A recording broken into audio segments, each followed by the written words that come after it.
اعوذ باللہ من الشیطان الرجیم بسم اللہ الرحمن الرحیم۔ حضرت ابو بکرہ رضی اللہ تعالیٰ عنہ سے روایت ہے، ایک دفعہ نبی صلی اللہ علیہ وآلہ وسلم اپنے اونٹ پر بیٹھے ہوئے تھے اور ایک شخص اس کی نکیل یا باگ تھامے ہوئے تھا۔ آپ نے فرمایا، یہ کون سا دن ہے؟ ہم لوگ اس خیال سے خاموش رہے کہ شاید آپ اس کے اصل نام کے علاوہ کوئی اور نام بتائیں گے۔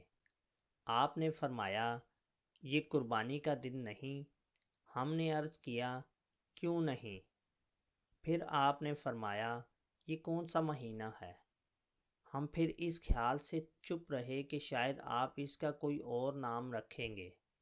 آپ نے فرمایا، کیا یہ ماہ ذوالحج نہیں؟ ہم نے کہا، کیوں نہیں؟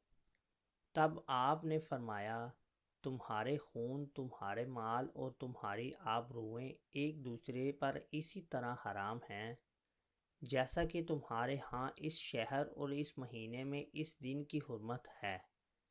چاہیے کہ جو یہاں حاضر ہے وہ غائب کو یہ خبر پہنچا دے، اس لیے کہ شاید حاضر ایسے شخص کو خبر کر دے جو اس بات کو اس سے زیادہ یاد رکھے۔